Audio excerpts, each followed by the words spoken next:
Magandang araw mga kaibigan. Pag-usapan natin ngayon si Senator Risa Hontiveros at ang yung abot langit na pangarap niya, kagustuhan niya na maisalang niya si Pastor Apollo Kibuloy sa Senate hearing.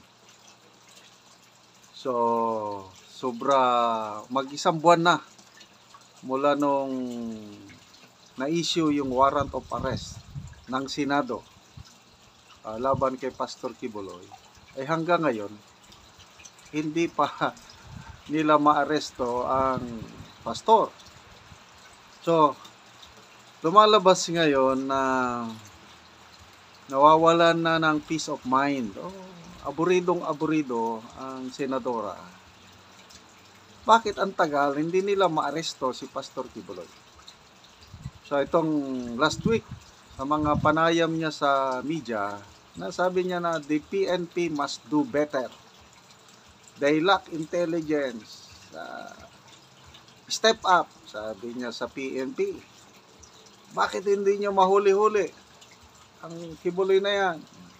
So, ngayon si Senator Zubiri nagsalita sa isang interview sa media na kinausap niya na si Senator Hontiveros tungkol dyan.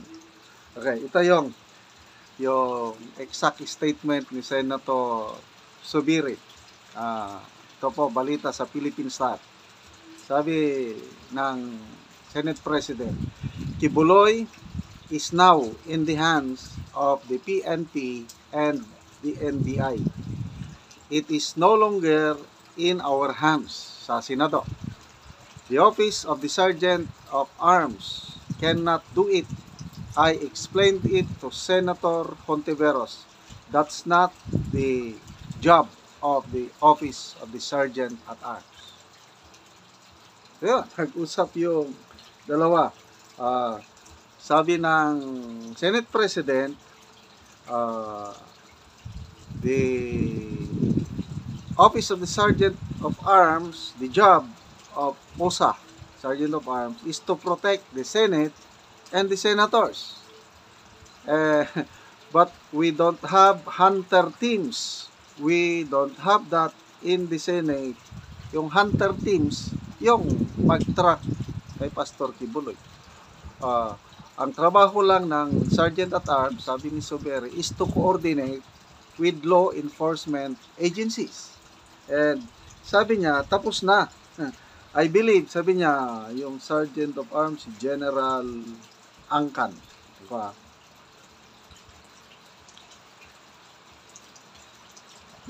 General Angkan. Yun ang Sergeant at Arms. Yun. OSA Chief General Roberto Angkan, sabi na have already conducted coordinations with the PNP and the NBI. Hanggang doon na lang ang magagawa ng Senado. Kasi limited ang personnel ng Senate Sergeant at Arms. So, sorry na lang, Senator Hontiveros, good luck sa inyong desire. I don't know. Saan ba nanggagaling?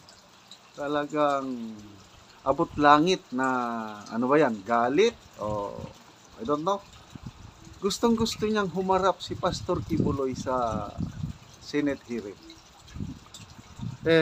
Nandyan naman yung to me, ano na yun? Moot in academic na yung Senate hearing na yan. Kasi ang dinidinig sa Senate hearing na-file na sa korte.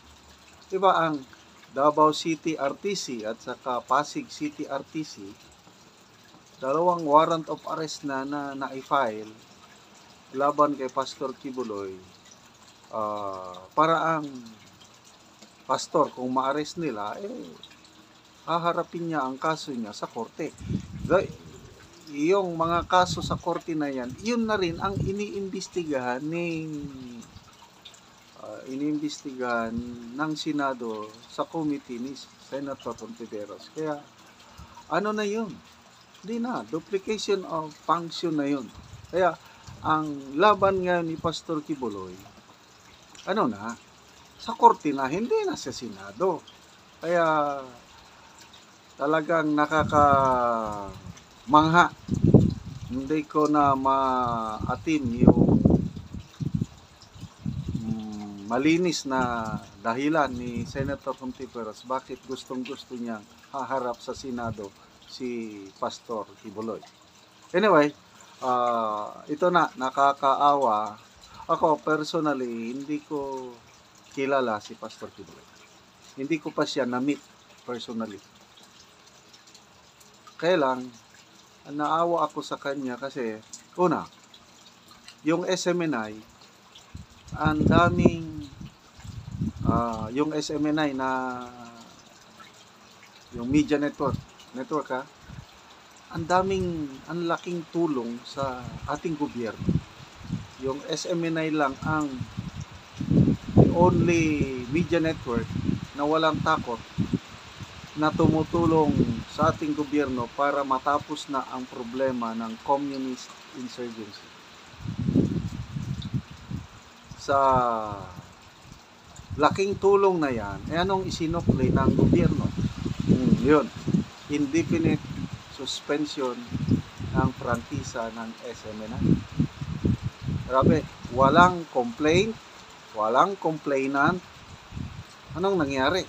Ang National Telecommunications Commission na may quasi-judicial function, sana nag-imbestiga sila on their own. Ay wala nga eh. Dapat sa isang kasong ganyan may complainant. Eh sinong complainant sa ano? Ang lumalabas na complainant ang Kongreso. Eh ang Kongreso, ano lang yun? Yung resolution nila is non-bearing yun dahil separate branch of government ang Kamara. Dapat ang NTC as regulatory body, may quasi-judicial function, tatanggap ng reklamo sa example, other media network, sa mga citizens o kung sino man yan, magreklamo sa NTC. So yung reklamo na yon, saka ngayon magkaroon ng due process, imbestigahan, may mga testigo, anong mga nalabag na provision sa prangkisa, ganon sana.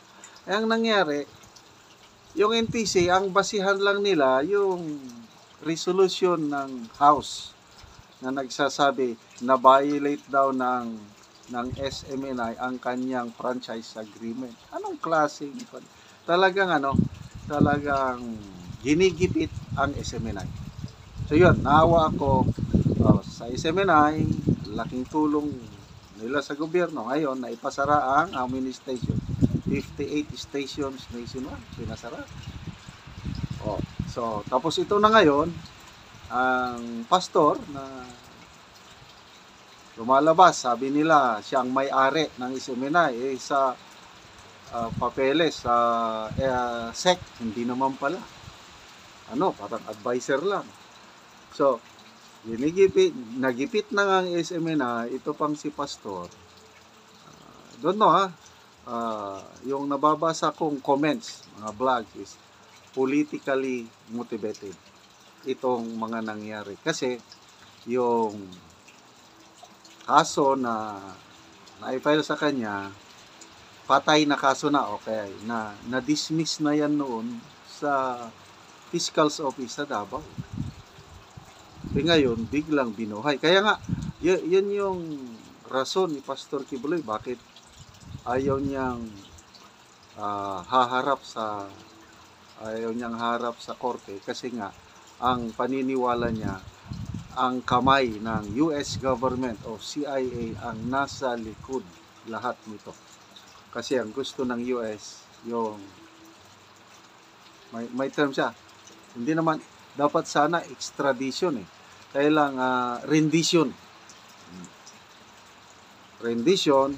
extraordinary rendition, ibig sabihin, pwede na siyang i-assassinate, i-kidnap, tapos kung mamamatay siya sa kamay, pag mahawakan siya ng US government, nako, may mangyari sa kanya, sabihin na lang na namatay sa kung ano-anong dahilan. Kaya yun, takot na takot ang pastor. I don't know kung nasaan siya nagtatago. So, good luck sa ating law enforcement agencies na dagdagan na ng hanay ng kanilang hinahanap. Nandyan si DG Bantag, sobra 2 years na. Di pa rin nila nahuli. So, dagdag na naman si Pastor Kibuloy na nasa balikat ng NBI at PNP. So, good luck, Senator Hontiveros. Sana magkatotoo ang iyong dream na mapaharap mo si Pastor Kibuloy sa